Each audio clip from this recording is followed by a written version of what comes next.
I'm Laura with Freedom Family, and today I'm going to be taking you through the process of fixing this bumper on a 2014 F-150. Let's get to it.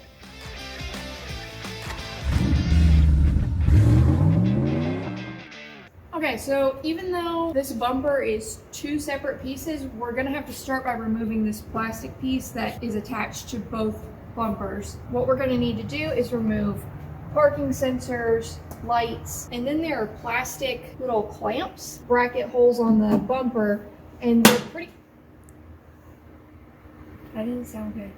I'm a little bit worried that this might not be reusable. Probably be the third or fourth time that I've done one of these bumpers. And the beauty is that they're two separate pieces, makes it easier to work on, but the plastic on these bumpers is really hard. You have to get some pliers from the bottom, because if you pry out from the top, you will break the snaps. We're gonna try to preserve this, but if you don't want to go through the trouble of trying to preserve this, literally just hack away at this. I've done that before. But this one is still attached. It'll have a few broken snaps, but it'll still snap in correctly if I can save what little snaps it probably has left. So we're gonna get started.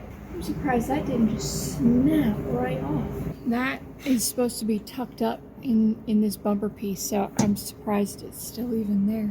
This actually is helpful. I'm only gonna do this one time on video, but you've got to unplug these first to get them removed. Our plug is right here, so it won't be too difficult to show you how to do it. Little screwdriver, pry up a little bit so that it releases.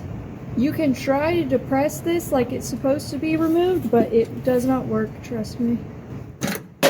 Oh, sorry. So now we've got that removed. Just gonna slide it up in there.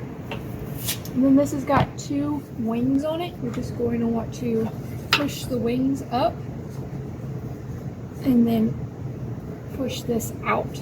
And sometimes press on the front of it to get it pushed out.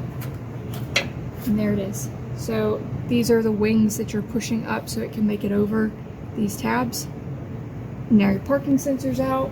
Oh, I just had to unplug it. But that's how you remove the parking sensor if you need to remove it. So there you go. Okay, and this light has got two wings on it, but you really only need to depress one of them and then kind of pry it out. This is a lot easier when this is unattached. If it is attached, you have to go underneath the bumper. There it is. So now it's out, you can unplug it. These get old and brittle.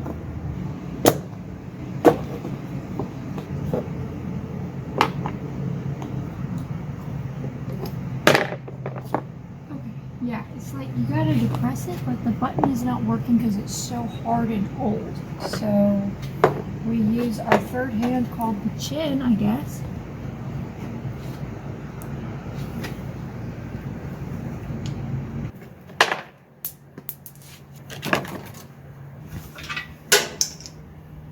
That's not good. So this is one of the clips that hold it in. As you can see, the wings are very small, but for some reason it really keeps it in there tight. You have to get a pair of pliers because it's just about impossible to get enough of your fingers around this to depress it while it's stuck in there. But right now I'm just trying to locate my first one. Kind of want to take it from here down. Okay. I'm going to take this bracket off so I can get to that snap.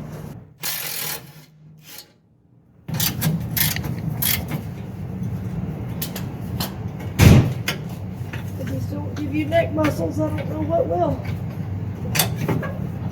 Okay.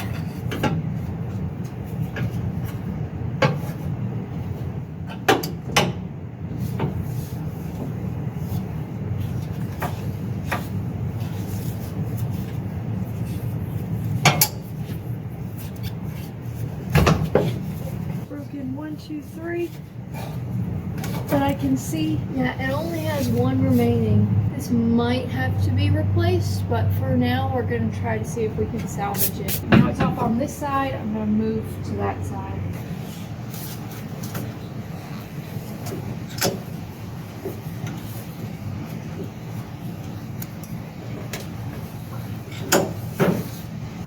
feel like I'm the dentist, but like reversed.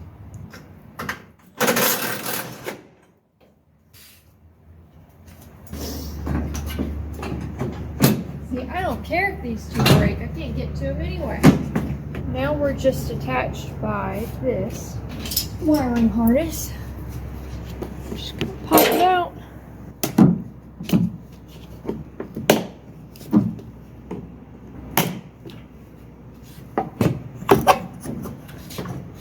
I forgot to unplug that. Ow! Wowzers. Okay.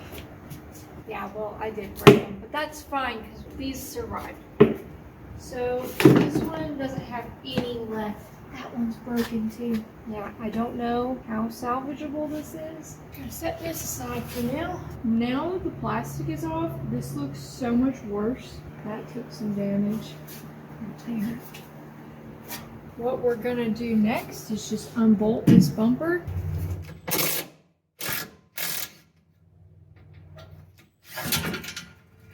Oh, that was under a lot of tension. There's one right here. I broke that. At this age, this is a 2012. Things break. Unless you want to replace it all with new stuff, this is just the reality.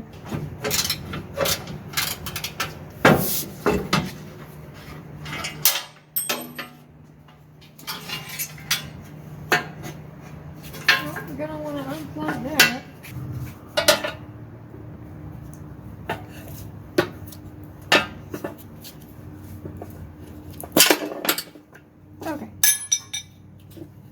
Okay, and this is where the tutorial ends pretty much because it was very specific to this vehicle. Here I am. First thing I decided I wanted to try to do was pound out this old bumper piece, which obviously didn't work. Couldn't get it hot enough with the heat gun, and the plan was that even if I scarred it up a little bit, I was going to sand it all down and repaint it, but it was just too much to overcome. So we put the project on hold and waited for brand new bumper pieces to come in, and obviously those do not come in painted. You got to paint them yourself. I've painted these bumpers for these specific trucks before, but only 2 or 3 times I think, and this time I really wanted it to be perfect. Sadly, it doesn't turn out perfect. I'm starting out sanding that primer that it was shipped with so that when you put the paint on, it's smooth. It didn't end up being as smooth as I wanted it to be, but I was water sanding between each coat of paint and each coat of clear coat. Did that for both bumpers, cleaning it up, wiping it with a microfiber cloth. I learned the hard way the first time that rubbing alcohol is not, you don't need the rubbing alcohol, just a bit of water and a microfiber cloth did just fine. And then you put on a new coat and you repeat that process. 3 to 4 coats of black paint, probably 2 to 3 coats of clear coat. But it was cold, not the best temperatures to be spraying paint in. Really, it was the clear coat that I saw got affected, but it still turned out okay. The tips would be get a paint booth because, you know, obviously dust was an issue and ventilation was an issue. Painting is a very difficult DIY endeavor, but it's possible, and I think that they turned out pretty well. These were aftermarket bumpers. They had some imperfections. Right here, I'm just pointing out that there were 2 pieces of metal welded together, but not sanded down all the way, and obviously that wasn't something that I was going to overcome, but the paint still went on nice and smooth, and it was looking good. I moved outside for the last spray of clear coat to try to get them to cure in the sun, even though it was really cold. So I'm not entirely sure that they cured all the way, but it was okay.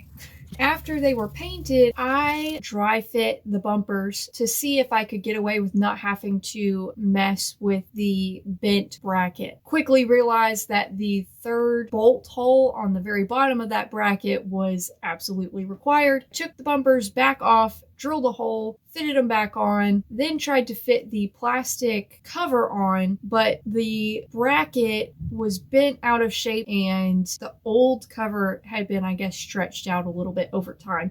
but even it wasn't fitting on correctly. I ended up going back and forth between the new and the old covers, just trying to get one of them to fit. Then I cracked the brand new cover, which was so frustrating. And that's when I realized we definitely weren't going to solve this problem without trying to bend the bracket back into shape. Dad and I went at this with a propane torch, some big sledgehammer tools and big crowbars, and we did get a lot of progress, but it wasn't perfect. So we ended up having to go with the old bumper piece because the new piece couldn't fit correctly with that bracket messed up the way that it was. What I ended up doing in the end was drilling a hole at the corner of the old plastic trim piece because obviously it had no snaps left on that passenger side. I was just able to find a black painted carriage bolt and then put a lock washer and nut on the back of it. And I did the same for the driver's side. It doesn't look brand new, but it is 100% functional. It definitely is a project that I believe is finished and I can be proud of. And even though it's not perfect, in my job, I'm lucky enough to always have a chance to try again on another vehicle.